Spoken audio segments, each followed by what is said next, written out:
Okay, good morning. I think we'll go ahead and start.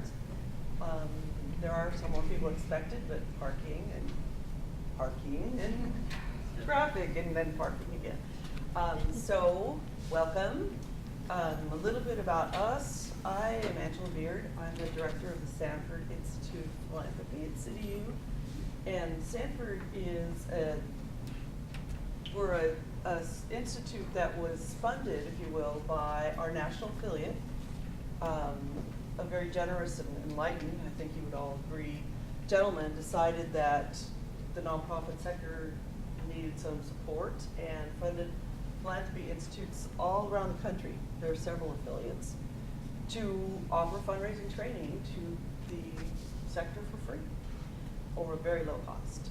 And so we've been around for a couple of years now here at CityU Seattle, and that's what I do. It's the best, well, one of the best jobs in the world, having been on the other side of the table for quite some time, to be able to offer good morning at very low cost or free, right? Those are our favorite words. Support to the community that I spent so much time in. Our mission, just to show, is too dark to see part of. I tried to get the lights a little, but it was all or nothing, so we're either sitting in the dark or with the brightness, so I hope you can see, but it is to help nonprofits significantly increase their fundraising capabilities and ensure that they have their, community impact they have in their communities and society through proven contemporary curriculum presented by world-class. You can read the rest for yourself, but you kind of get a sense of what it is we do. I don't know if we're very well known. I'm brand new. I've been here for just 2 months, and so I'm trying to get the word out to all of our colleagues. Hey, come take advantage of our services because I get paid to provide them for you. So, hooray! There are people that care out there. And here is me, a little bit more about me. I was fundraising for more than 20 years, which I really kind of cringe to announce publicly. I started as a grant writer at Pacific Northwest Ballet, then I went on to several arts organizations, went to grad school in there somewhere, and also at Cancer Lifeline and at social service organizations, food banks, mental health centers, etc. Until I started teaching at Seattle University and then went there full time for a while. And here I am at CityU trying to provide, like I keep saying, education to all of you hardworking and deserving people. Done some capital campaigns, they're not about me. Why don't we talk about you with another dark slide. If you could just, we'll go around, if you could, good morning, everyone. I know it's hard to get here, so welcome. If you could introduce yourself and share, and most of the slides are white, where you work, what your role and responsibilities are, and what you hope to take away from this workshop. So I'm going to pick on you. My name is Anne. I work for a consulting firm called Standards and Krebs, and my job is data and research specialist. So anything that falls under data and research, I do, which includes prospect research. But I'm very new to that work, so here to kind of get into the nitty-gritty. Great. And hi. Hi, I'm Elizabeth Stevenson. I'm the development manager at Elizabeth Gregory Home. It's a small nonprofit serving homeless women in the University District, and we have a transitional home from Maple Leaf. And I'm a single person development office, so I do the fundraising, the communications, default IT, and intercede when there's any conflicts in the shelter. My goodness, Yeah. you have a full plate. And I hope to find some more tips about free prospecting. Okay, tools. well, I think we can help you out there. Right.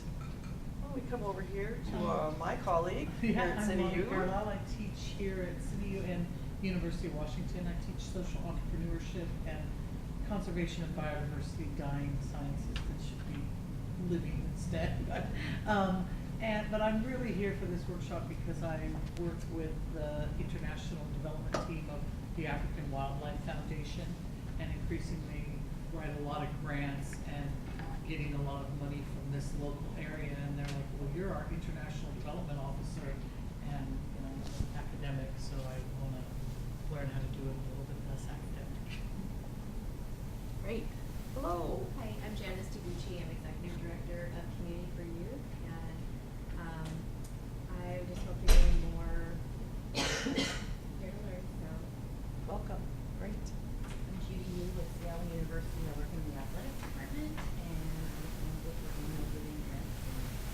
And we do a great job with our alums, and we have not done really well with our prospects. Okay. Hi. And I'm Tasha Irvine, and I'm here in two capacities. In a professional capacity, I write business plans and the content business plan writing, and I often have, for nonprofits, and I often have this as a question for my clients, so I'm eager to learn more about how to support them. And then also in my personal life, I do a lot of work with my kids' PTAs, and this is an ongoing issue, and I'm just curious how this might apply to that. My name is Florian, and I do not work for a non-profit currently, but I'm involved in an intentional community, working on a big project that would involve one, maybe two non-profits. And so I've been coming here for several months to learn as much as I can about the non-profit world. Great. Welcome. Hi. Hi, good morning. Good I'm morning. Katie Gardner-Bain. I'm the Major Gifts Officer at the King County Sexual Assault Resource Center. And our team as an organization, right now we're evaluating a lot of the untapped potential in our database, and I'm interested in comparing resources across that research. All right. Oh, Hi. snake around back here. Hi. I'm Alyssa Schneider, and I'm the Director of Individual Giving at CityU Seattle. So working with individual donors and Great. Hi, I'm Nicole Marshall from CityU Seattle King County. I do development operations, a lot of event planning, reporting, similar needs. We're going to learn more about prospect research. Great. I'm Olga Faborovska. I worked as a business librarian and prospect researcher for last 12 years, and I'm retired 7 years. I'm, excuse me, Larry Simons. I'm corporate and foundations manager for FSCIMP. FSCIMP is a fundraising arm headquartered here in Seattle for an international, a global environmental nonprofit forest stewardship council. And Wow. was brought on board to build a team and work with foundations and corporations primarily. Okay, welcome everyone. Let's get started. So, some of the logistics, first of all, if you need to use the restroom, it's around the corner past the elevators, big orange wall, and there's a code. We will take a break about noon, so those of you who brought your lunch or want to go to Starbucks or whatever, you can. The presentation is broken in half.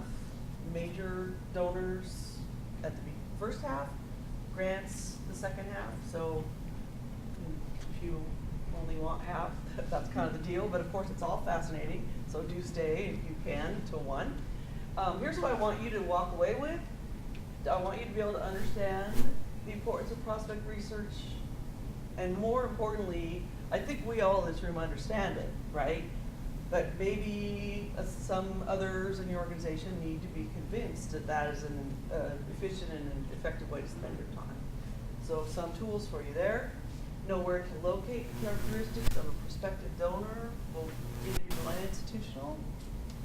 Have a suggested strategy for identifying and qualifying major donor prospects. And then we'll chat a little bit about ethics. I teach this course, or have taught a fundraising course at CityU, and every time it's in the arts department, so I get a lot of arts, would-be arts managers, et cetera. And when we talk about prospect research, some people start squirming, and they're like, oh, we're stalkers, and I'm not comfortable with this, and is it really right to be seeking out all this information? Well, let's hear what you think at the end of the hour, what our profession says about that. So, why do we do prospect research? What are your thoughts, other than the bullets that I have conveniently provided you on the screen? Do we want to snoop about people? Do we? Thumbs up, thumbs down. I mean, when I say snoop, I mean don't dive into their personal lives and get all the dirt. No, right? What are we trying to establish? Relationship. Is this person a viable candidate for a relationship with our nonprofit? Are we the right nonprofit for them to support? Right? Because that's what it's all about in the end. So, we use prospect research to identify prospective donors, brand new donors, bring them in, see if they're interested in working with us and engaging. We can also use it to go into our current database and find major donors in those that are already partnering with us, right? Efficiently use our fundraising resources. Are you going to be better off spending the 80% of your time that is focused on the 20% of your donors that give the highest amount of gifts, scrambling around trying to meet with them all and not knowing who's really interested in engaging, or knowing who's interested in engaging and being able to really focus on stewarding those donors, keeping them informed of what's going on? What do y'all think? Right? Of course you know what the right answer is. And then reduce fundraising costs kind of goes hand in hand with that. Instead of throwing things against the wall and paying for them to see what sticks, let's do, good morning. Let's be analytical about it. Let's see what information we can find to, again, make the best use of our time, save money that we would spend chasing uninterested people around, etc. All right? Anything in there that you want to have discussed that I have not listed so far? How many of y'all do prospect research now, or have someone on your staff that does? So 1, 2, 3, 4, 5. Okay, well, reasonable amount. So you'll learn that I'm a pretty informal teacher and I prefer interaction, and I learned something yesterday about personal information, that you can only have so much before you have to be regulated or anyone.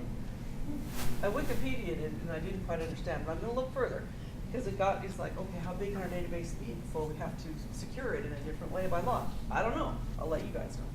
So I always learn from you too, so please jump in with your own tips and ideas, and we'll all learn together. All right, so again, just a little bit more about what we want to learn from prospect research. For new donors, both individual and institutional, what are we looking for? There are 3 characteristics that really have to be in place for someone to want to partner with you. And what are they? They're right up there. Is a lot of money enough? No. Who says no? Who says yes? Anyone? Okay. I have an arts background, as you know, and I've been in fundraising forever, which I just told you. And every cocktail party I go to, someone inevitably asks me, some well-meaning person, why don't you just go to Bill Gates for your money? Why don't I? No interest. He has no interest in, he has interest in the arts, but his foundation supports, what do they support? Healthcare, education, right? And bless him, it's his money. He can do with it what he wants. But it would be a waste of my time to spend, and their application process is not a walk in the park, to go through all of that and be turned down inevitably because they do not fund the arts, right? So capacity is not enough. It's important, but it's not enough. What else do we need? Interest. We need some indication that our prospect is interested in our mission and interested in philanthropy in general, right? Not everybody is generous with the nonprofit sector. They have other priorities. And then linkage. We want to know what linkages are in place between a potential donor and our organization, or what could be pursued or maximized, all right? This also you'll find in fundraising literature if you read it, as ability, affinity, and access, kind of all the same thing. It's the big 3 that make a prospect qualifiable, shall we say. Now, there are also individual donors to your database, and we need to look at the same thing for them, right? And what is the objective of that? They're giving you money, they're sending a check already. What do you think? Why do you think this information would be helpful? perhaps they can do more. They can do more, right? And by more, I'm gonna push you a little on that. What else? What else? We're talking higher gifts. Higher gifts, Right. maybe they have more interests. Right. You can find out what their interests are and kind of steer them to that, Mhm. the organization. Right. So particular programs or, initiatives, but also what else might we want from our constituents? We might want them to volunteer. We might need them to open doors for us.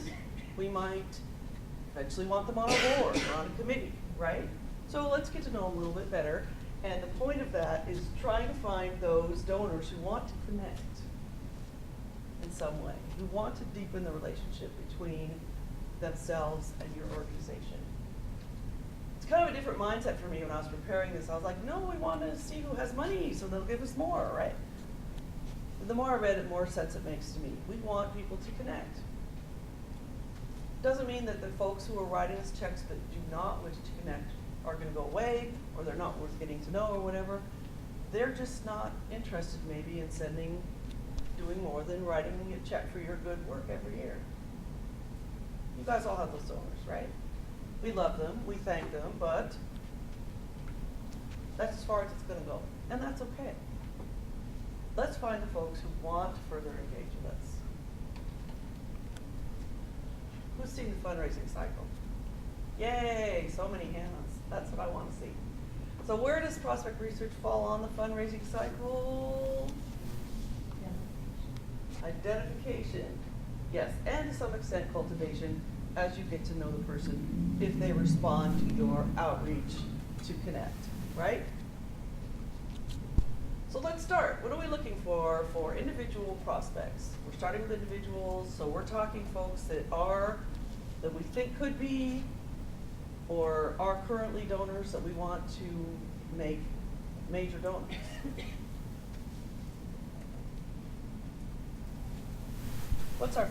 What do we look first? Let's go back to our 3 criteria. What does this one cover? Ability or capacity, whatever you choose to call it, right?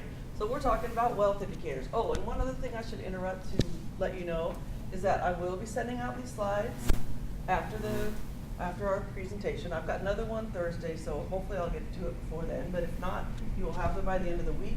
There are about 1 billion links that I've researched for you that I want y'all to have without having to scramble and scribble and all. So they're coming your way. So what are some indicators of people's capacity? Their income, right? That's hard to get publicly, unless they work as the CEO of a publicly traded organization. But you can get indicators by looking at real estate ownership, and that is found. I'll change this link up. I apologize, it's for Everett yesterday, but there's the King County Assessor's Office that will tell you who owns.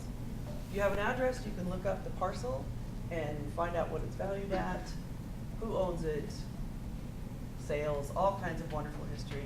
I looked at my own, that was a little bit interesting. Pension amounts, again, public companies are required to report this. And there is the link. Where does someone live? When you put in the Medina zip code, for example, right?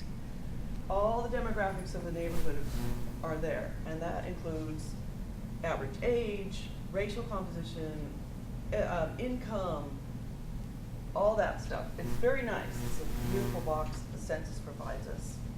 Good information to have. And then insider trading transactions. So this one, who knows what information we're gathering from this? What does it tell us? Anyone ever used this database or thought about using it? So insider trading is, I am on the board at Microsoft, and I decide that I want to sell $50 million worth of shares. Now I'm an insider, so that has to be reported to the SEC.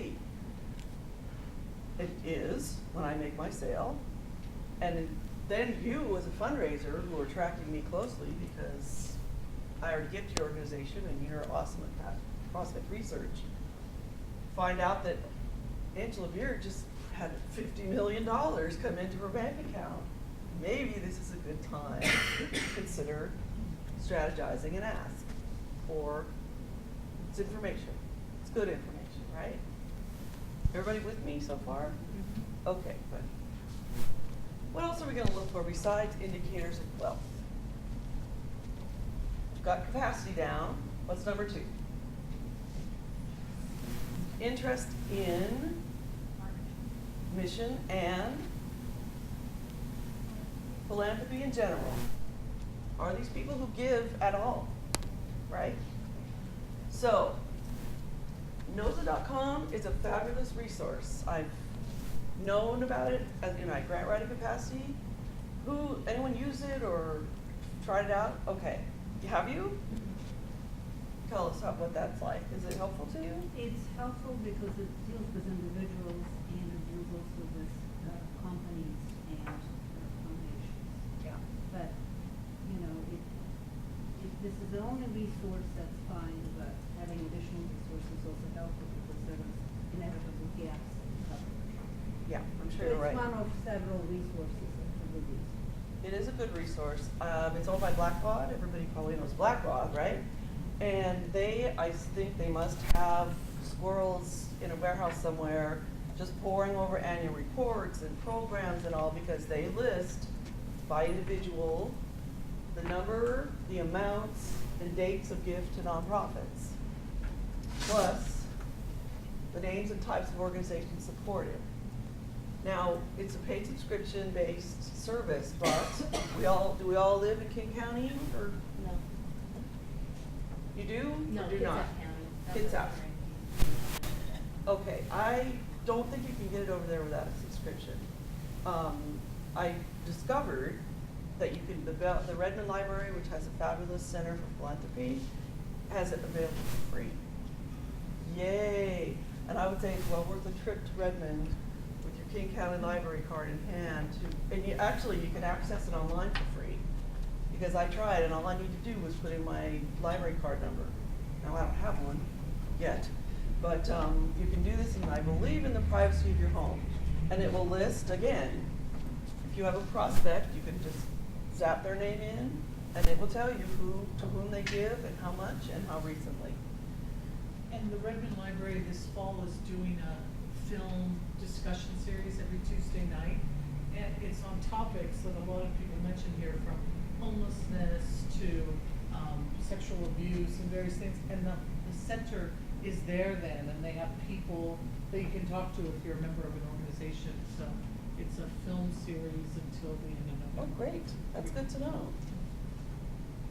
Maybe I'll get that link from you Yeah, and it's include it great. when I Great. follow up after this. Questions on NOSA so far? Okay, I obviously do not have a subscription, or I would have screenshot a sample for you. But there's a fabulous introductory video on their website that if you want to see, check it out and see if it's worth your while. It's a 5-minute video. Have a look at that. Political donations. Again, why do we care? See what their interests are. Yeah. People who give to political causes, they're more likely to pay for them. Yep. So we know that they give or are likely to give and what they're interested in supporting a little bit clearer. You can look and see their political donations, right? Another bonus to the SEC4 website is on the last page. It shows their employer. So if you don't know where someone works, have a gander at looking them up in that database and you might get employment information. Anything we can do to continue building what we know about an individual is good, right? Everybody with me so far? So we've knocked off capacity. We've knocked off interest. What's next? Linkage, yay! All right, so by this we call background information, and this is again, there is no database of who's linked to who, so this is where you have to do a little bit of jumping from one organization to the next. So knowing about someone's nonprofit affiliations, their professional affiliations, looking at their biography, where they may have gone to school, or even where their kids go to school, if they're on any boards that are public, that your board members might be on, all tells you about who knows who, right? Anybody had any success with that? Creating those linkages with board members? This is kind of the last piece, because of course, in attempting to cultivate and get to know a donor better, you're going to establish your own relationship, right? So there will be a linkage there. But if there's someone who can help me out here, open the door, go on the call with you, make a call to introduce you, are we better or worse off? Thumbs up or thumbs down? Thumbs up, right? We want that personal introduction, connection, if at all possible. And how many of y'all go to the luncheons and the breakfasts and the performances and take home the program? Me too. You know, and maybe it's old school, but it works. You can use that information to figure out, again, who's on their board, who do they know on your board, who gives to them, who does not give to you. I had a fabulous, I give to Team Feed in the U District. Who was the U District? There you go. And I went to a luncheon once by another homeless youth organization in town, and was looking at their program, and I was like, okay, wait a minute. I know this foundation. I know they don't give to Team Feed. Took it back to staff, and they wrote a grant, and voila, right? I'm not bragging on myself. I'm telling you, those programs and lists and annual reports and things are gold. So use them. Questions so far? Anything that we haven't covered, any data source that you think would be helpful or would like more information on? Could you explain IRS 527? Is that just nonprofit directors, or is that? No, IRS 527 is the form that corporations fill out that lists their directors and I believe their compensation. But in this case, I'm thinking, okay, so you have a board member who works, or not that works, you have a board member, you guys want to reach out to Starbucks for the sake of discussion. And you don't have contact there, but you go to Starbucks 527 and you see, oh, what do you know? I know that this person on the Starbucks board is the neighbor of my board member. See what I'm saying? You can see their address, you can, voila, there's your in. And that's only for profit, and then the nonprofits you get from the Form 990. Nonprofits you can get from the 990, yes, which we'll get more into more with the grant research. But yeah, this is only for for-profit, publicly traded corporations. Private corporations do not have to submit the same information. So then you have to do a little bit more detective work, shall we say. All right, so far so good? Yesterday, a wonderful lady spoke up very timidly and said, I've never done any prospect research, and so all these things you say that everybody knows, it's not true. And so I was immediately backed up. So don't be shy if I'm going too fast or haven't explained something well enough, please speak up. Okay, so what are we going to do with all this stuff? We've got a huge amount of information compiled or in scraps or napkins or whatever. Now what do we do? We're going to try to organize it somehow, right? Because how many donors do y'all have in your databases? 100? How many of you have databases? Be honest. If it's Excel, that's cool too. Yesterday's example again, the gentleman who was most experienced in prospect research had 1,500 donors in his database. And so when he started to think about going through all of them and providing all this information, he was a little bit like, well, you can be systematic about it, and very quickly, some folks will start to weed themselves out and leaving you with a smaller pool to focus on, right? So what we're gonna do is first create our prospect pool. And we're going to take all the information that we've just talked about, their capacity, their background, and their linkage, and incorporate any current relationship information with you. And this is where it gets to be a little bit of an art, okay? And you are going to rate them. So you develop a system of 1 to 5, A to D, whatever makes sense for you guys, red, green, yellow, who knows, and say, okay, somebody with capacity of $1 billion is a capacity rating of 1. Someone like Angela Beard is a capacity rating of 5, right? Then the same thing for their interests. Someone who, if you are a homeless shelter and you have a prospect that gives to youth care or King Feed or Elizabeth, your organization, what's their affinity or their interest rating going to be? It's going to be higher than somebody who maybe went to a youth care luncheon but doesn't give regularly, right? Same thing for linkages. When you have a prospect who is your board member's mother, they're going to have a higher linkage rating than someone who your board member just met at a cocktail party last week and got their business card, but that was kind of all to the exchange, right? Everybody with me? So you go through systematically and rate your list of prospects on those characteristics.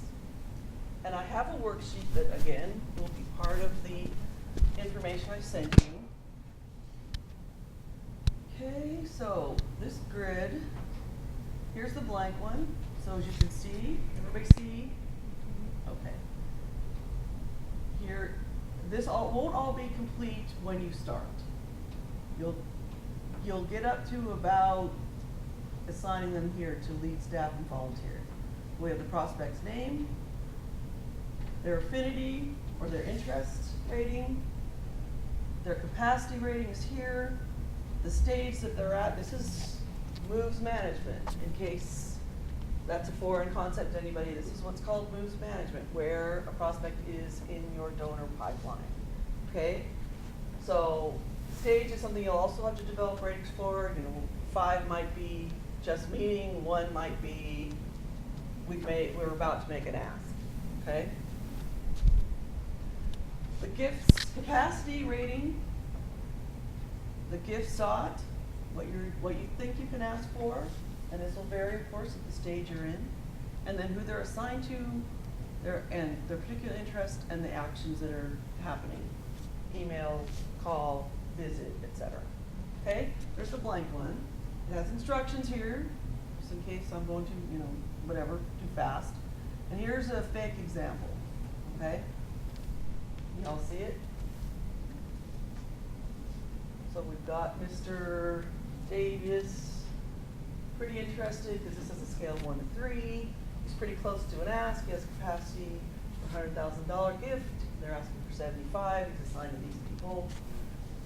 He likes the organization enough to support them just generally, and this is what we're doing with Mr. Davis to continue shepherding him in the process. Okay. Make sense to everybody? Okay. Again, I will be sending you this full spreadsheet, so you can use it, and you'll probably need to tailor it for your own needs, right? No 2 fundraising shops are the same, and everybody has different criteria, different needs, different steps, etc. So just use it as a template and go from there. So now that we've organized our information, we sort into priority order based on recency of their last gift, culmination of all these factors, the amount of their last gift, what we've established our capacity to be, and what we've established their relationship to be. What's our objective in this again? Before we get lost in all these weeds and details. Establishing relationships. Who of all these people wants to become more engaged with our nonprofit, resulting, we hope, in bigger gifts or more frequent gifts? And who is going to be sending us a check once a year ad infinitum? We love them both. Let's figure out who wants to get closer to us. Now we go through our list, and systematically, 10 donors at a time, we start to introduce ourselves. I see smiling back there, Alyssa. Why am I smiling? Why are you smiling? Oh. Is this outside the boundaries of possibility, or? No, I was just thinking about my introductory emails and how very rarely people respond to them. Right. And what does But that tell you? Then I need to follow up. Yeah. What does that tell you? Okay, so we're gonna do an introductory letter. I'm just gonna share my own experience, take what's helpful and forget the rest. I introduce myself. Usually this is a process I go through when I'm new to an organization, but starting, if you haven't been doing this with your donors, it will be new to them. So I'm Angela Beard. I am the executive director, development director, whatever, at Nonprofit X. I know that you've been giving to Nonprofit X for years. We are so grateful. I just would like the chance to introduce myself personally and find out a little bit more about you. This is not a fundraising call. I'm always very explicit about that up front, so that that lowers that hesitation. May I call you to schedule a coffee? Or would you like to come for whatever the event or introduction thing happens to be? Send it out, wait, follow up with a call. In the meantime, of course, I'm researching this prospect online and finding out more about them, and all the things we just talked about are put into place, okay? So when we have the conversation, I'm ready. Follow-up call, usually you have to leave voicemail, right? Because people work. And then wait. If that doesn't work, then usually I'll send them a donor survey of some kind. How do you feel about your relationship with us? What would you like to see more or less of in terms of your benefits? Would you be interested in volunteering, touring the facility, whatever offer I have to make with them? If no response from that, then what have we learned? Either there's some major crisis going on in their lives, which sad to say does happen, or they don't want to connect further, and we move on. 10 at a time, why? It's going to be a lot of tracking of emails and calls, and you want to stay on top of it, right? You don't want to send an email and then 2 months later be going, oh, whoops, I forgot to respond. I forgot to follow up. Make it manageable, 10 at a time. And they'll all be different stages and processes, and you'll know when it's time to add 10 more. Okay? Yeah? Do you have a rule of thumb of the time lapse between the introductory letter and the follow-up call? I wait a week. You have to know your folks. I wait a week because the people that I work with are, that's kind of their availability. If you were to be raising money, say, for Physicians Without Borders, when people were overseas and doing their thing, or there was some kind of contextual reason why you know that people aren't readily available, you have to kind of figure out the best way to communicate with them and the frequency. Does that help? Yeah. What about rule of thumb in terms of number of contacts like that? So let's just say that's 4 to start out with, Mhm. then it seems like. Well, then I suggest that they're going to go back into what I think of as the conventional pool. So they're going to still get your annual report, and they're still going to get newsletters, and they're still going to get updated, just like all of your donors. But after 4 contacts, if you're getting crickets, it's pretty safe to assume that they are satisfied with the relationship as it is. I mean, if you're getting contacts, then you just take it from there in terms of what seems right. Yes, because you have made an offer in one of these outreaches. You know what I'm trying to say. You have said, I would like to meet you. We would like you to come visit us. Can I come visit you? Would you be part of a focus group? Whatever you're trying to engage them more deeply will be offered, and they'll either say yes or no, and you go from there. Does that make sense? Yeah. Everybody with me so far? Okay, awesome. Little trivia for you. It's a ratio of 3 to 1 when it comes to prospects and gifts. So you will need 3 prospects for every gift that you hope to achieve. Katie, right? Yeah. Ann, I'm sorry. That's okay. Your last name is the same as my friend Katie Baines. Oh. Never mind. The greatest predictor of future giving is past giving, and charitable giving and political giving are strongly correlated. Just know that, in case you're wondering why the heck am I doing this? Well, that's why. And the 80-20 rule again. This is going to help you spend your time on the most profitable, no pun intended, prospects in your donor base or in the world at large. All right? It's going to keep you from wasting your precious time, of which none of us have a lot, chasing after folks that are never going to engage with you further. All right? Okay, we are running fast today. Here is a whole list of the resources, most of them scattered throughout the presentation. This overview on cultivating individual donors I found to be excellent. It's what we're talking about today, expanded. So if you don't get enough, go out and have a read. Individual prospect template suggests a way to organize the information that you're looking for. So you'll have that available. This Excel spreadsheet, here's the link. A wonderful white paper on working in NOSA and some tips and tricks to get the most out of that, especially if you're driving to the east side to access the database, right? And then jumping ahead a little just to keep it all in the same place, the worksheet for corporate foundation prospect research is also linked here. Okay? All right, questions? Yeah. I think it's called iWave. It's like a well screen, which I'm sure is subscription based, but does that also can assign a rating for Yeah. do you have feelings on that one way or the other, if it's worth the investment or? I do believe it's worth the investment if you can afford it and if you're prepared to support it. We had, oh my goodness, at a nonprofit I worked at, there were 70 years worth of records in a moldy warehouse in paper form. And I was just like, I couldn't take it. Every fiber of my being was revolting at this. So my fortunately enlightened boss had me hire someone who had to put all of that into Excel, first of all.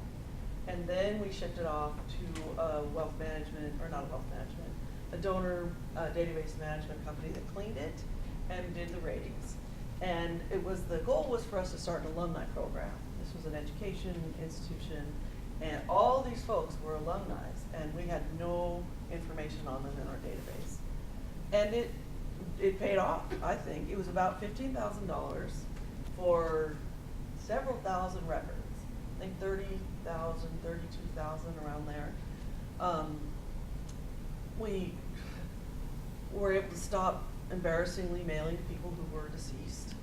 We were able to really focus on the prospects that had gone far in the field, so we could, invite them to join us for events, or invite them to give, or focus them in our newsletter on them. Oh, look what our graduate has done now they're at, this institution or this university or whatever.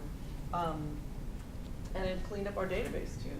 It returned all correct information or no information found. So in the end, it saved us a lot of money and helped us to advance, no pun intended, the fundraising operation really significantly. But it was expensive, and it took months. It took from April or May through the fall. It was about a 6-month process. Does that answer your question? Anybody else have experience with? Yes. iWave is a very good source of information, and if it's like, if you're looking for one source, I would say iWave probably is it's not cheap, but it's not expensive either. And one of the benefits of iWave is that they have relationship science there, which by itself is standalone, very expensive too. And that helps you show relationship between people. That might not be very useful for, depending on who your donors are, but for us it was not very practically useful, but never, for some high level donors, that was really useful. So I really think that's very useful. All right. Let's take a break. We come back at noon and start with part 2, the Corporate Foundation Research section. There's a Starbucks across the way, for those who don't already know, and there's some machines in there with soda and little snacks and all if you need them. Talk to someone you don't know, network, give your card out. We all help each other, right? See you back here at noon. Okay. Everybody have a good break. Get what they needed. Oh, you're all chatting. We like that. Yes, you should chat amongst yourselves and trade cards and resources and get each other's info so that, because we all help each other, right? That's why we're in this business. So let's move on and talk about grant, what I call grant research, of course, corporations, private foundations, and government sources.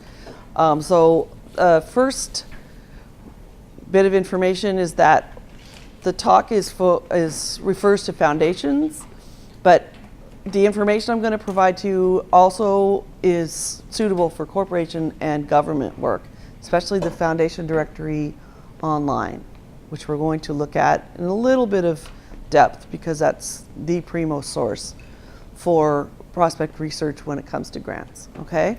So, before you start your grant research, you really have to think about and organize information and keywords for your search. Now, what does that mean? That means that you're kind of putting on a new lens when you move from working in your organization for 8 hours a day and knowing what they do back and forwards to having to sit down in front of a database and put in a single word that describes what you are looking to fund.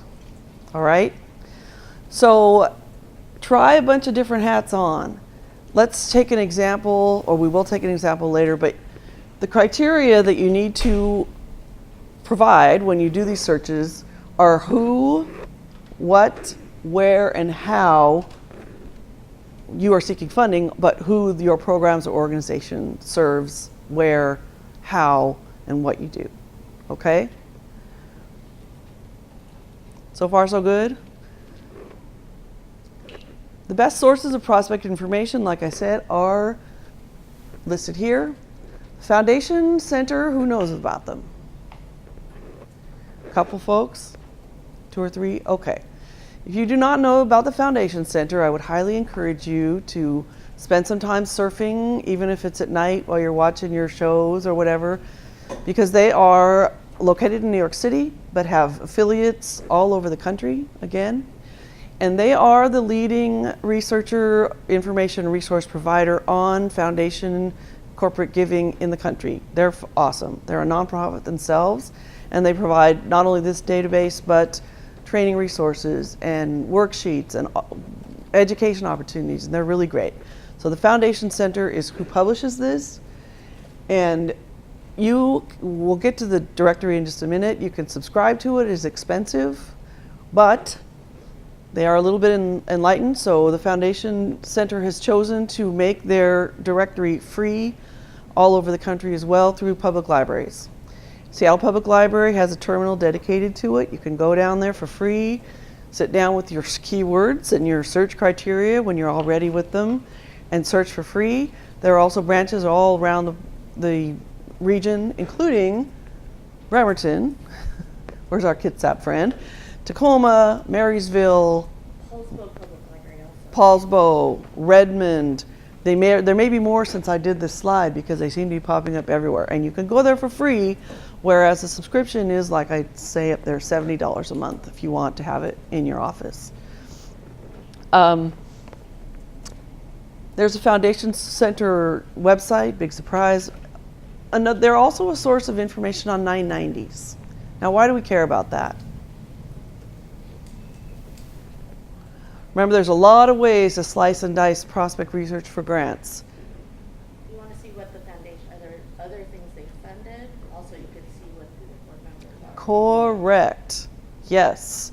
Foundations are required to list their grants on their 990. They, by law, have to give away money. So you can go out to either the Foundation Center directory or GuideStar. Does everybody know about GuideStar? Okay, great. And look for Foundations 990, and it will list all the grants they made and the amounts in that tax year. And that's super helpful, as Karen said, because we won't gives us a sense of what? Let's go all the way back to our 3 criteria. Interest and, of course, capacity. If they're making $1,000 grants, you're going to structure your approach in a different way than if you see consistent, $50,000, $100,000 grants, right? Right. So you know about GuideStar, you know about the Foundation Center. There's NOSA. While you have to pay for information on individuals, their foundation information is free.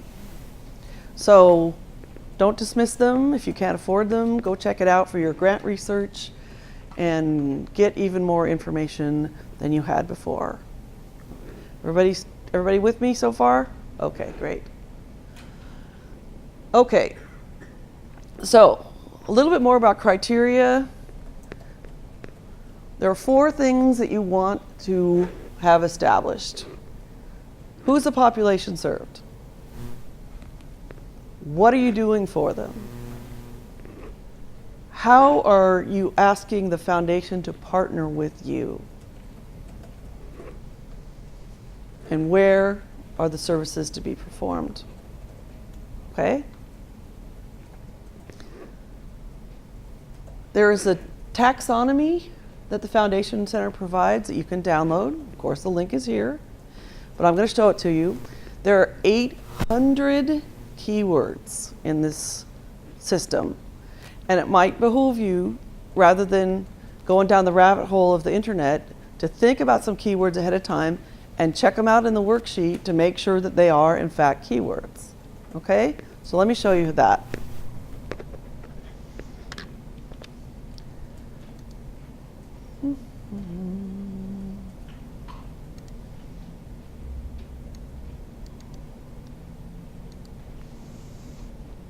It'll take just a minute.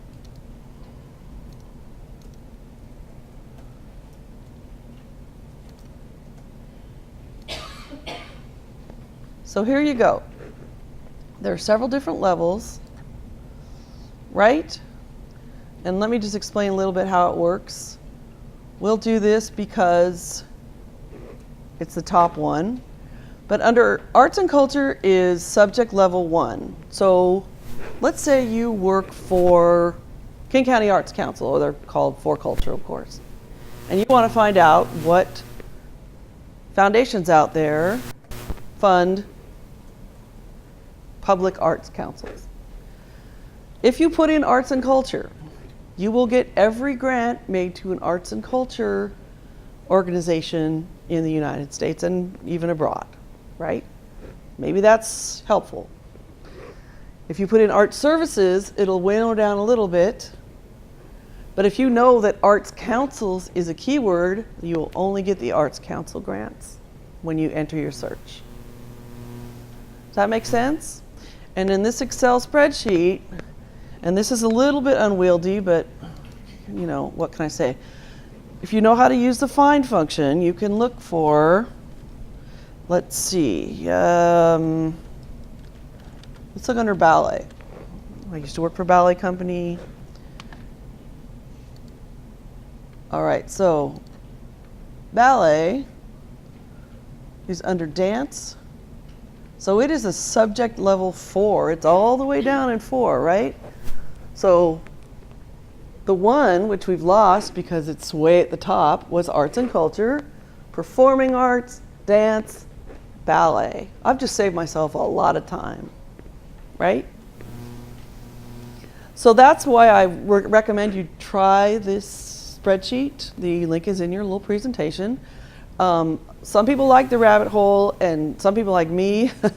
When I was a young prospect researcher, I was convinced that I was going to find these golden nuggets everywhere, so I went through everything. Okay, if that's a learning opportunity for you, go nuts. But this taxonomy will help you quite a bit. All right? Back to our PowerPoint.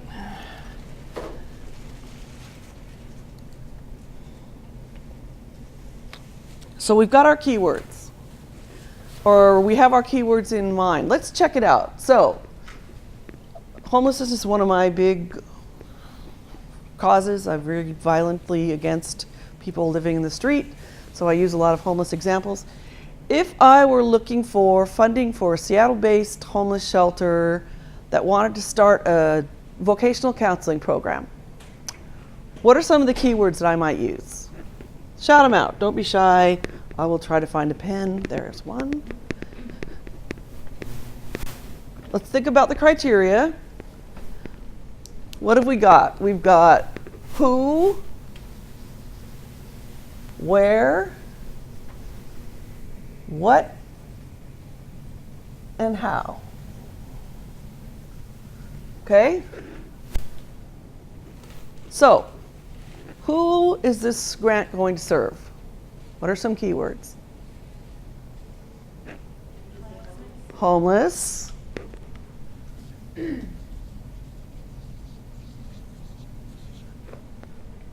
I know this is not a lot of information, so I kind of invented as I teach this. Let's say it's a men's shelter. Men. And that is a keyword, believe it or not. Maybe jobless. And there's no judgment attached to any of these. This is teaching. Right? Indigent is another keyword. Okay? Where is this going to happen? Seattle is one. Seattle, Puget Sound actually is the key word, but King County would probably also be in there. Washington State, and yes, USA. What kind of support, no, excuse me, what are we doing? What's the program about? It's actually vocational counseling, but you're on the right track. So, it's actually vocational counseling. Jobs, training, counseling,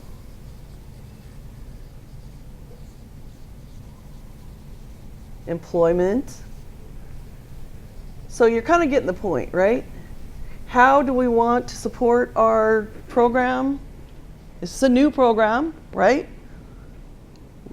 I said meal up there. I apologize. I changed in midstream. You were correct? Yeah. All right. So sticking with the jobs example, this is a startup in any case. It is a new program. We're all trying to, yeah. What are some of the ways this would be funded, the ways that foundations make or corporations make grants would be program funding, as opposed to what? Capital or operating or endowment or, right? It also could be considered seed or startup money because it's a new program, right? So the way that you want the foundation to support you is also something you can search on. I need in-kind. I need capital funding. I need operating funding.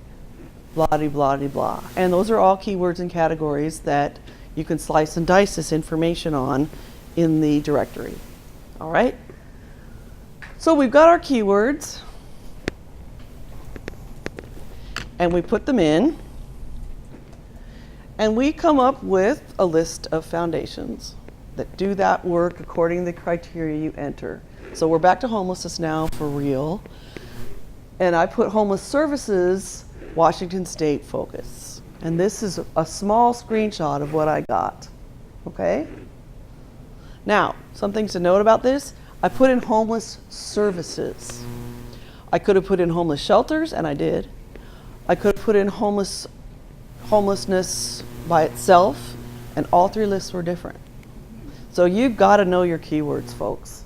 Really focus in on those, and when you try one or two, go into the grants and make sure that they are matching up with what you're looking for, okay? So I happen to have access to the Foundation Center directory, and here it is. Something to know is that you can both search grant makers and search grants. So I was searching grant makers in the example that we just did, right? I want to know who's funding homeless services. And I'm going to do the search for you in just a minute. Say I wanted to know who was receiving grants for homeless services. Then I would search grants. Okay? Again, you got to slice and dice and be really innovative in your thinking when you're doing this research, because there are a million ways to skin a cat.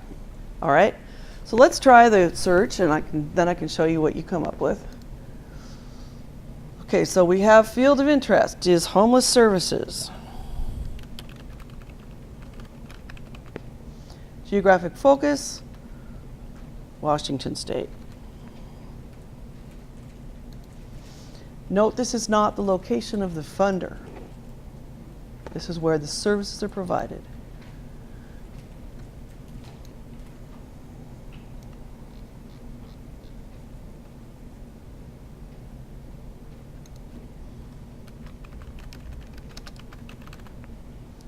Let's see how we do. You can include government grant makers, which brings us back again to you're going to get a lot of information beyond foundations in this search, okay?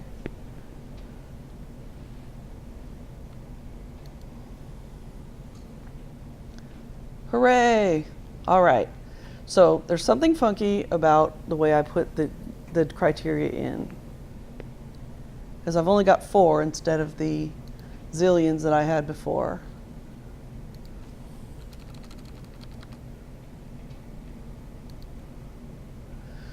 So I'm going to go to my index, and this view index here takes you to this, which is all the keywords, all 800 of them, okay?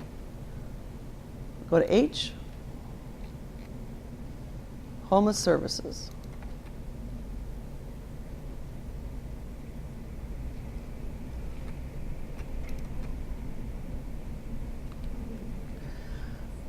I should say and is what I need to do.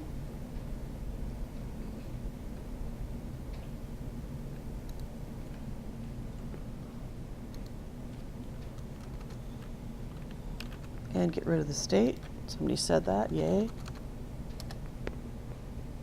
There we go. All right, see, again, you gotta be super specific. So let's have a look at one of these. Let's have a look at the Foster Foundation in Kirkland.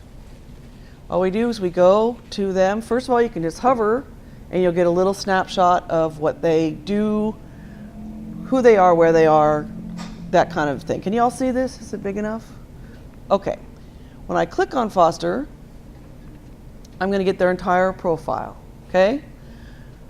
There are tabs up here for different sections. I'm most interested right now in the profile. So this is where they are, what type of grant maker they are, what their assets are, their EIN, some of the demographics. And then there's connections to their 990s all the way back to 2001. Isn't that awesome? Additional contact information, background. Now, why do we care about this? Let's push this a little bit. Well, this is established by the Foster family, right? Michael Foster is still alive. Does someone on your board know him? You know, he's on the UW board. Does someone on your board on the UW board? Right? You guys see where I'm going with this. They only give in the Pacific Northwest. So limitations are important. That's where I go first.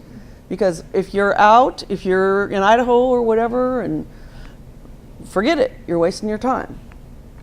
No religious, no individuals, what they will not fund, basically. These are their purposes. So this is where you're going to look to see if what your organization's mission or program is lines up with their funding priorities, okay? Fields of interest. These match the keywords that the Foundation Directory uses, okay? So here we go, homeless services. They popped up when I put that in the search field, right? La-da-da. Geographic focus, Washington. Thanks for telling me to get rid of the state. And all these are keywords. Application information. Here's your deadlines, how you submit, when their board meets, so kind of when the decision you can expect, right? How long it takes, who their donors are, who their board is, more connections, whoop, whoop, whoop, right? Financial data kind of gives you an idea of what they have and what they have to give away. How much do foundations have to give away? A private foundation, in order to be qualified as a nonprofit, has to give away 5% of its assets every year. So, Foster has to give away, let's see, 10% will be 4.8 million. Half of that, 5%, is $2.4 million a year. By law. Otherwise, they lose their nonprofit status. Okay? Location information, and that's kind of it for the profile tab. All right? So, this is the stuff, right? This is what you want to know to start building your, There is a bridge number on there. What is that? let's see. At a glance, bridge number? Under EIN? Truth is, I do not know. I don't. Anybody want to Google on their phone and get extra credit points? I need to know that, Karen. Thank you. All right. So that's what you get when you come up with your big list, back to our PowerPoint, and that's how you use it. So far, so good? Yeah. Just from experience, do you find that a lot of grant givers like to donate more towards a campaign? Like you establish, we're trying to raise $1 million, and then you ask a percentage? Or? My experience is that they're more interested in giving towards the cause. Foundations, just like us, have a mandate from their board to make a difference in their community in the way that the board sees as important. That's why they have funding priorities, right? So at the end of the day, their board is going to want to know, okay, our priority is education. How many kids did our grants educate? I'm totally oversimplifying, but hopefully you get the idea, right? I'm sorry, I used campaign because I'm Australian and a campaign. What I meant is going after a foundation for like, this is what we want to fund, or is it better to build like, we're going to restore habitat for elephants and we need this amount of money, but instead of asking for all that money, that it's sort of like a matching grant or you're contributing. So this is grant writing, which, yeah, we could do a whole week on that, I'm sure. Rule of thumb in grant writing, first of all, you never ask a funder for the whole amount, ever. They want to see multiple sources of community support. My rule of thumb is that you shouldn't ask a single foundation for much more than 30% of your project total, because they won't give you 100%, and they are going to want to see all the other folks that you're approaching, the events that you're having, the money that you're raising, the fees that you're charging, whatever it is, so that they know that you have a sustainable operation, sustainable plan. So that if they take their funding away, the elephants aren't going to be killed, or whatever the sad outcome would be, right? Does that make sense? And I'm happy to talk with you more about that. I teach grant writing, so it's I love it, and I can blather away about it till the cows come home without any problem. All right, so that's what happens. You get your list and you start going through and weeding, okay? And some of them will be fast. That's why I go to limitations right away. And one thing to be sure to pay attention for in limitations is does not accept unsolicited proposals. If that's the case, then it's a foundation where they are seeking out organizations to fund, and either the program officer or a board member or whatever has to recommend that an organization apply. And if you do, you'll be totally wasting your time, not to mention kind of embarrassing yourself. So look for that right away. Look at those limitations. And then if you make it through step one, then go down to the priorities. Make sure that your mission or program fits in with what's important to them. Then go to how you apply. Okay? So far, so good? So, say Yeah. you don't accept unsolicited proposals, but you see that you know someone who could make an There you go. Yeah, it's not going to be as hot of a prospect. It's a little bit more of a long shot, but it's not dead is the point. And that's why looking at those linkages is important. One of your board members knows one of their board members, get on the phone, okay? So far so good? Questions? Okay. What do we do next? We've waded through the list. We've got a little portfolio of viable grant prospects for us to apply to. First, we create a prospect worksheet. Okay? There are probably electronic resources for this. I do not have or use them or know of them. If you do, please share with the class. This is just a way of, why is this not coming up? It doesn't want to. This worksheet is just a way of organizing the information and making sure that you, when you're down at the library, that you get everything that you're going to need back in the office, right? So, there we go. Here we go. It's a PDF. Again, you can download, right? And this is 4 pages, and you'll not need all the information again. This is kind of a use it for what you need it for. But of course, you're going to want to know the basic information, financial data, what grants they're making, what you need, does that match up, project period, why the funder's a good match, their priorities and yours, geographic, type of support, type of recipients, who they employ and who's on their board, okay? How do we apply? Online, paper, mail. There are a few foundations that still insist on you printing and copying and stapling the proposal applications for each of their board members, driving them to the office, but it's getting less and less common. Where'd you find this information, okay? What relationship do we already have with the prospect? Have they given before? Where are they? Who do we know there? Okay? And then where you found all this information. So you can go back and, if you need to, right? Or passing this on to the person that takes your position when you win the lottery. And what kind of contact have we had with them? What are our plans for next steps? This is kind of the Excel spreadsheet that we showed earlier for grants, right? And that is it. Okay?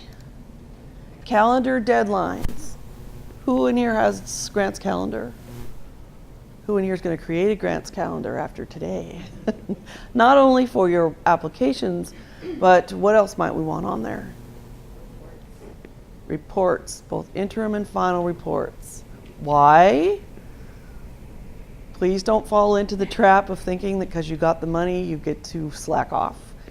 If you don't report on time, you're not going to be eligible for future funding. Most of them are pretty hardcore about that. So get those report deadlines on your calendar right away, okay? And then we reach out to a program officer to start talking about a partnership. And again, I say program officer, but it could be corporate giving officer, it could be someone in the government, etc. Again, why? Who thinks that fabulous writing and an awesome budget will guarantee you funding? No. You're going to help yourself if you have a relationship with the person that gives away that money or coordinates it or is the liaison with the board and you, the grant writing community. All right? Just like with our individual donors, we want to build strong relationships with those folks. Why? Are they going to tip the scales in our favor? Yeah. They may. But for any number of reasons, you want to have a strong relationship. They get paid to give away money. Remember that, okay? A lot of times we're worried about bothering or taking up their time. No, that's their job. It is their job to help you get funded and to give away the foundation's 5% so they can stay in business. Call them, ask questions, invite them to your stuff, okay? And sometimes they will, I'm not guaranteed, but you know, people give to people. And I've many times had a foundation officer tip me off, oh, we're gonna have money left over at the end of the year, you know, like woohoo, right? We would consider a second application from you. Angela, one of your pages is missing. Can you resubmit by 5 o'clock? Rather than just in the trash, right? That actually didn't happen. I'm using it as an example. You know, Angela, there's a new foundation, or, you know, Foundation X is changing its priorities. I think you guys would be a great fit. I can get you in to see them.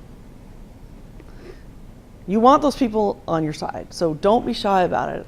Pick up the phone, call them. It's going to save you time. Sometimes they'll say, no, you know, we're out of funding this year, or your project doesn't quite fit, or your organization is too young. Come back to us. I know that's not a pleasant one to hear, but you do. Come back to us when you've had 3 years of operations. And then again, you've saved yourself writing the whole application and taking up your time and all that. Get to know the folks, all right? Any questions about that? Yeah. Kind of side question, but I'm wondering about the size of gifts Mhm. for, like, let's say a big foundation that has a budget of a few $1 million. What's kind of like the minimum size that you would approach a foundation? What's your budget for your project? Oh, it could be anywhere from like 1 to 10 million. Okay. So that's the first thing you have to know. I was more curious about when you're starting, like you just said something about they might want someone who has been in operations for 3 years. Mm-hmm. I'm wondering if approaching them with like really small amounts can help start the relationship and start getting you like really more legitimacy towards other Mhm. funders. Before you've been in operation out for 3 years or after? I'm sorry, I'm not. Before. I would think of it as starting the relationship before any ask is made. Foundation X, you're a new startup, you pick up the phone and you say, hey, we are starting this nonprofit. Our mission is X, Y, and Z. I see that your priorities are X, Y, and Z. Can I come talk to you about when we might be eligible for funding and what of our programs you would be most interested in supporting? And then they're going to say, yes, no, hey, apply now, you're going to get, and then you go in that direction, right? But I would shy away from making your first contact with them a request for money as a new nonprofit. Hey, you folks, you've all been in the business. What do you all think? Anybody have a differing opinion? Don't be shy. You agree? Woohoo! Yeah, that's great. Yeah, I did not expect that. That's great. And but my question was, I mean, your answer was better than the question I was asking. My question was really about the amount. Like, is there like an amount like that would be too low, too ridiculously low? Like, you know, if you ask for $100, that's like. Well, yes, there is an amount that's ridiculously low, and it's going to be based on whatever you, when you approach a foundation, you have to put together a project budget, right? So you're going to look at that, and there are a lot of factors in play. The foundation may only support certain parts of your project. Like they will fund salaries, but they will not fund supplies or travel. Well, then you've got your answer. Your request amount is your amount of salaries, okay? But if there isn't anything that specific, again, I would stay with the 30% range. I wouldn't go much below 10% though, because then they're going to be, this amount is so low, we can't make an impact. Okay, so then between 10 and 30. That's my guideline. Of course it varies. It's not completely ironclad, but that's my guideline. Yeah, Karen. We could also look at the other research that you've done to see what if their grant amounts typically are. Correct. Because I know there's a couple grantors that, you know, that typically give this in between 5,000 and 10,000 or Mhm. whatever it is, and so you want to Right. do within their sort of. Right. So say for the sake of argument, you've got a $100,000 project. You're not going to go to a foundation that typically makes $500 grants. And there are plenty of them. Because you may go to them at some point, but you need $100,000, right? and you want to be teaming with a foundation that can provide you with enough money that your project has an impact. So, if you got a $500 grant for your $100,000 project, if that was your first grant, like your starting point, doesn't that help give, like, build some kind of credibility towards bigger grantors? Class? Well, I can see two sides of the argument. I feel like I've had some word of mouth feedback that some foundations will grant for a couple years, but then expect you to start living on your own with other income sources. So Mm-hmm. I don't think it's a given. It just depends, but that might be an interesting. I don't know if that's an appropriate question to ask. You know, in general, does your foundation limit giving to a certain number of years? No, that's an entirely appropriate question to ask. That's the thing about foundation fundraising as opposed to individual fundraising, right? Foundations are out there. They know what, to whom, how much, for how long, and they'll tell you because they don't want to waste either of your time. So that's an entirely appropriate thing to ask. You have a point about gaining credibility by garnering community support, yes. The $500 thing is a little bit, because it might raise more questions than it answers. So you get your $500 grant and you broadcast it and your constituents say, it's cool that they got funding, but they've still got 90,900, you know what I'm saying? Where are they going to come up with that? So I might keep the $500 grant quiet for a while until you had a larger one. Share with the funder you're approaching for a larger grant, yes, we are on our way, we have started raising money. You can make a huge difference with your gift. And then when you've got a couple in the bank, woohoo, we've got 4 community partners and we've raised a total of $20,000 so far, and we want you to help us with the next 80, 50, whatever your target is. Is that helpful? All right, so I have a little aside here that you guys might think is tiresome, but there are some executive directors in the room, so I'm going to go ahead with it. When you are planning your grant writing strategy and your research, the how becomes important when you think about cash flow and resources available to your nonprofit in the finance sense. Why is that? In nonprofits, we are subject to what's called fund accounting. You probably all know about it, maybe not by that name, where we have 3 types of donations. What are they? Unrestricted. Everybody loves unrestricted, right? We can do with it what we wish. The donor trusts us. They don't have a particular tag in mind. Go nuts. Temporarily restricted. What's that? A temporarily restricted gift is restricted by one or both criteria: purpose, what you may spend the gift on, and time, when you may spend the gift. And that's usually in the case of multi-year pledges. Okay? 3 is permanently restricted. These you never get to spend.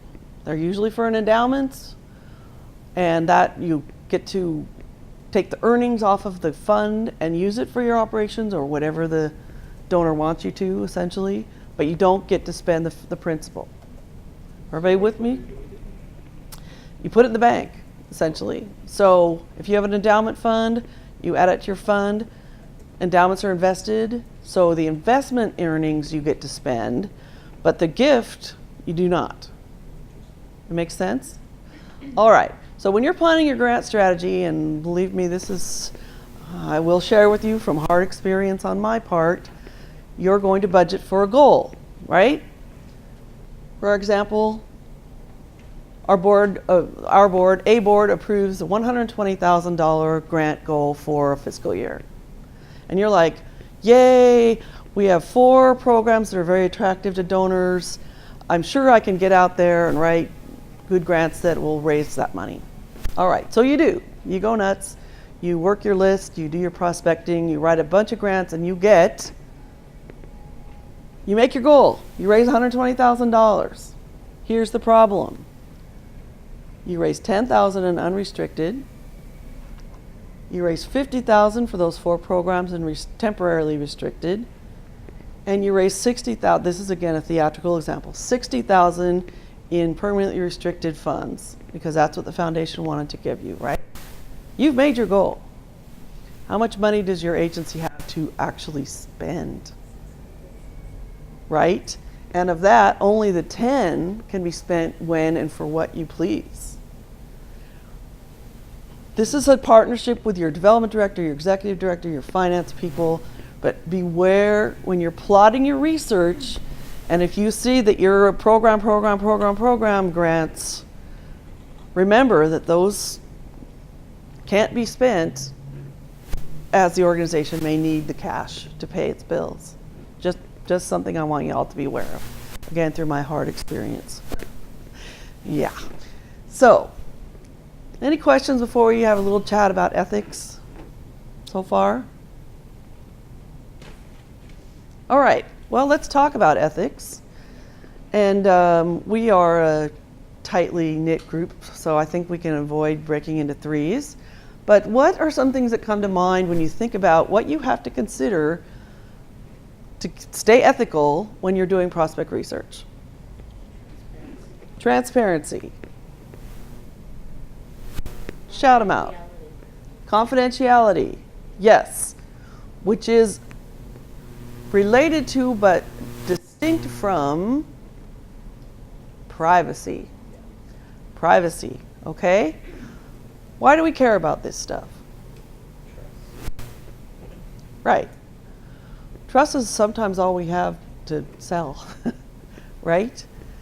Is it ethical to be out there on all these sites that I've shown you looking for people's information? What do y'all think? Public record, so yes. I think when you start to go onto social media sites, and that's when it gets to the gray area. Okay. Anyone disagree? It helps you not waste their time and your time, but not wasting their time, I would think is important too. If you know something that helps you be more efficient with them, and that's publicly available. So I'm hearing publicly available. It's an important requirement of seeking out this information. And I agree. I think you're absolutely right. How many of you guys know that there is actually an association that governs prospect research in this country? There is. It's called the American Prospect Research Association. I'm going to take us to their statement of ethics. I think I am anyhow. Okay. I'm going to try to take him to our statement of ethics. Sorry about this. La, la, la.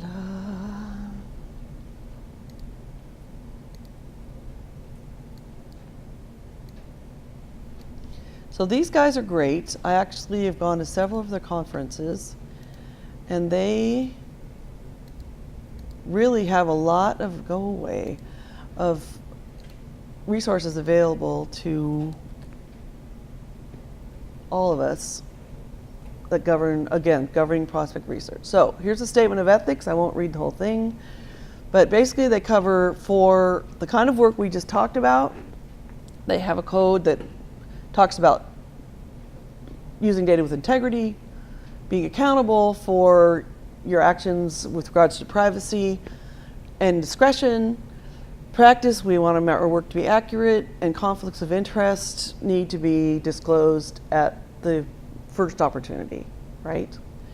That goes for seeking out and storing information, which is where the whole personal information discussion came from yesterday at my Everett workshop, right? Now, to your point, there's also a similar statement for social media. So they're seeing these as two different arenas and have ethical statements covering both, okay? You've got the link, so again, I won't go through it all with you, but it's very helpful if you're having a sticky situation, right?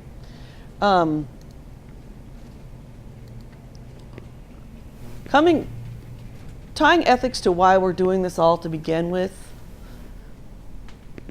what's our information trying to support? All this information we've talked about gathering, right? What's it trying to support? The feasibility of a relationship, excellent, Anne, by learning about these three things: capacity, interest, and linkage. So my rule of thumb is, if it doesn't have something to do with one of those three and supporting a relationship, it should not be part of your exploration. And I also use the example, or think of it myself, and I think, okay, if I were doing a contact report or data entry on the prospect research I've done, and the donor came up and looked over my shoulder and read what was in our database about them, would I be okay with that? Maybe that's a helpful comparison. I don't know. I tend to err on the side of caution than asking for forgiveness rather than permission, but to each their own, right? No.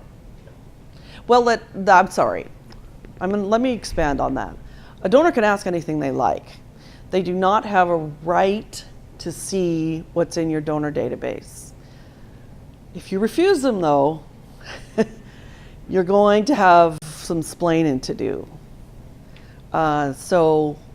Technically, they cannot come in and demand it. No, it's yours, you own it, it's proprietary.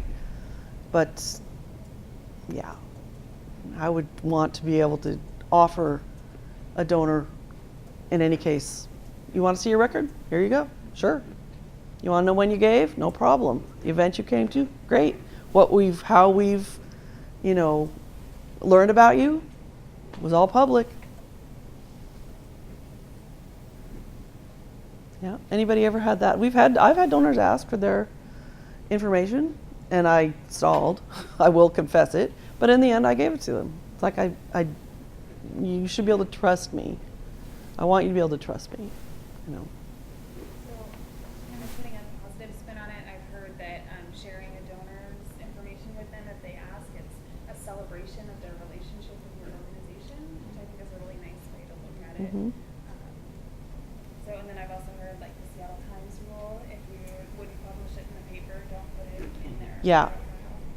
Yeah, it should be helpful to maintaining a good relationship or building a good relationship with that donor. And sometimes this stuff will get a little bit on the gossipy side. I mean, one of my favorite examples is that an organization I worked at, there were two board members that had been married, and they had a nasty, ugly divorce. And we had to record minimal information about that in our database because they would both come to events, and we did not want to seat them at the same table. Right? But we didn't, so-and-so cheated and so-and-so left town. We just said, used to be married to blah, do not seat at their table at events. Make sense? Anybody have anything to add about that?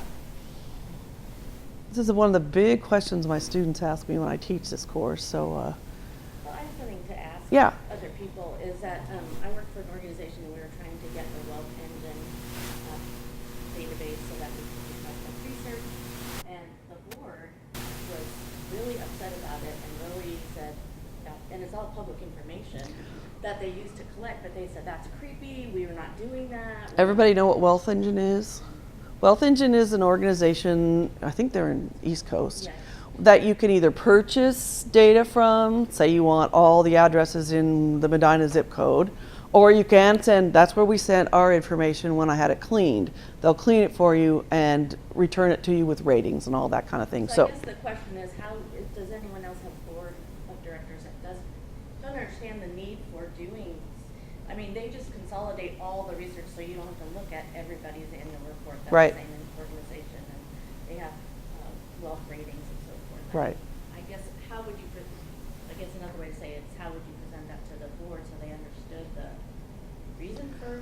Well, that's why I start the show with I don't need to convince you guys of the value of prospect research.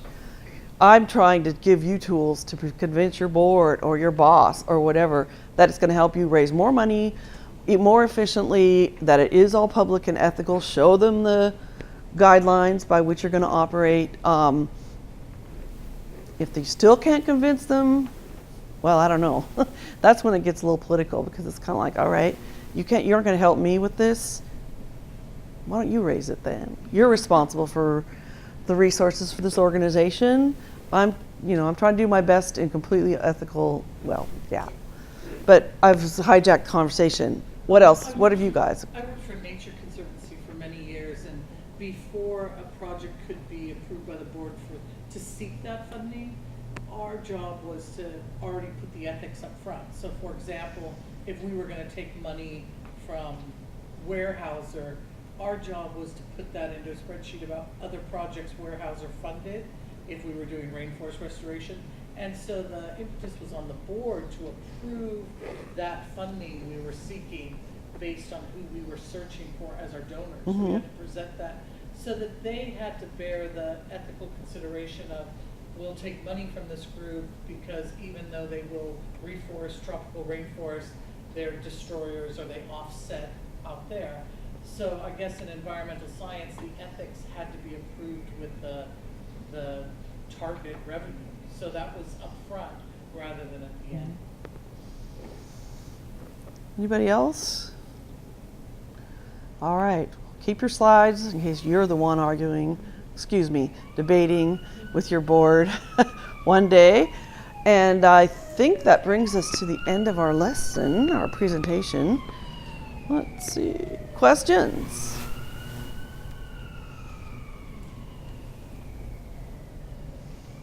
All right, well, thank you for spending your afternoon with us. Just to reiterate, I will be sending out the slides. I will send you guys a link to an evaluation that I hope you will complete, because I can always use feedback on how to do better. And we have just created a Facebook page for SIP, Sanford Institute of Philanthropy. It's still in the works, but I would love for y'all to like it if you do like it, because I'm getting the word out to more folks like you that we're here and we're available to support you in your work, and I need everyone to know that. So thank you. Hope to see you again here, and anybody who wants to reach out to me anytime, feel free. I just thought of a question that might be interesting to everybody. Yeah, sure. So there's foundations, but then also like corporate sponsorship and those types of resources. Are those generally listed in a separate resource from the foundation, or Yeah. is that that's probably a whole separate? Corporate sponsorship, and I might pick on Nicole for this, to back me up, is a different game than foundation grants. Yeah. Foundation grants are much more philanthropic, whereas corporate sponsorship is really tit for tat. Yeah. We want to get our name and our logo in front of the people that are going to be at your event, your performance, whatever it's going to be, right? And resources for that, I use this directory only to look up corporations to make sure, because sometimes it'll say limitations, does not support events, will not purchase tables, whatever. But they aren't listed as an interest. You know what I'm saying? I don't think. Nicole, any different experience than that? Meaning like how we research them? Yeah.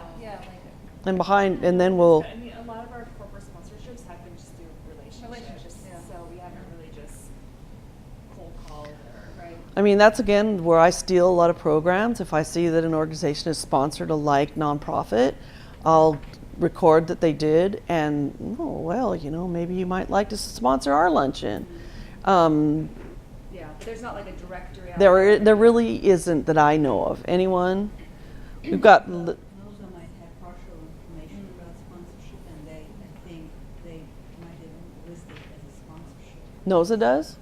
Yeah, Okay. NOSA does corporate giving to a certain Okay. degree. All of this is limited because no one source gives everything. They all look at their own universes, but it might be a step. Okay. More learning. Yay. Thank you. Thanks for letting me interject. No, of course. Have a wonderful afternoon and hope to see you again in the future. Thank you. Thanks for coming. Thank you.